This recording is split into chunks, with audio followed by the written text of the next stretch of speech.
ఈ నాబాలును మనము చూస్తూ ఉన్నాం.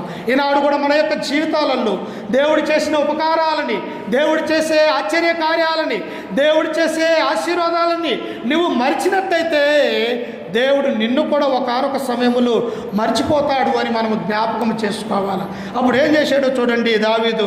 ఎప్పుడైతే ఆ మాట అన్నారో ఆ దాసులు వెనుదిరిగి దావీదు యొద్దకు వెళ్ళిపోయినట్టుగా మనము చూస్తూ ఉన్నాం. అప్పుడు చూడండి 12వ వచనము, దావీదు పనివారు వెనుకకు తిరిగి దోవ పట్టుకొని పోయి అతనికి మాటలన్నీ తెలియజేసిరి.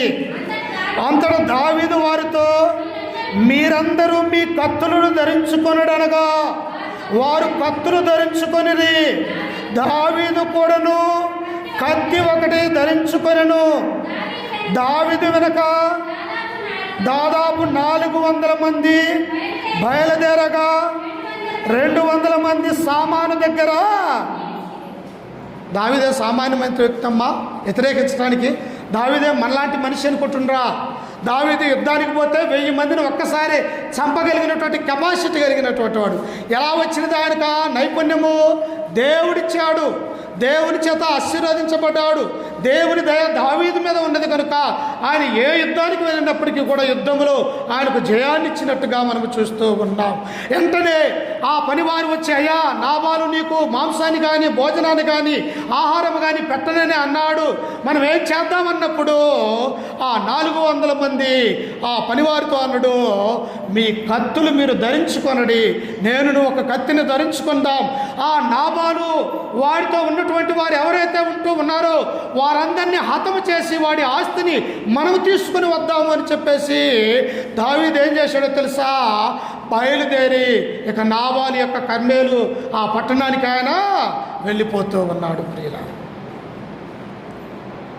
చూశారా?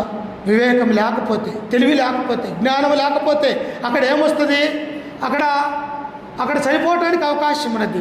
దేవుని భయం లేకపోతే, దేవుని యందు విశ్వాసం కలిగి ఉండకపోతే నాబాలు యొక్క జీవితము కోల్పోయేవాడిగా ఉంటూ ఉన్నాడు. దావీదుకి ఎవరు ఎదురు వెళ్ళి యుద్ధము చేయగలడు? ఎవరు కూడా చాలడు. ఎందుకంటే అంత జ్ఞానవంతుడు, అంత బలాఢ్యుడుగా కలిగినటువంటి వాడిగా దావీదును మనము చూస్తాం. ఎప్పుడైతే ఈ 400 మంది దావీదు కత్తులు చేతబట్టుకొని వాళ్ళు ప్రయాణమై ఆ యొక్క కర్మేల్లో ఉన్నటువంటి నాబాలు ఇంటికి వస్తున్నాడో ఈ విషయము ఈ నాబాలు దగ్గర పశువుల కాపరులైనటువంటి వారు ఆయన భార్య అయినటువంటి అబీగయల్ దగ్గరకు వచ్చారు. అమ్మా, మేము అరణ్యంలో ఉన్నప్పుడు మన యొక్క పశువుల్ని, గొర్రెల్ని, మేకల్ని దావీదు పని మనుషులు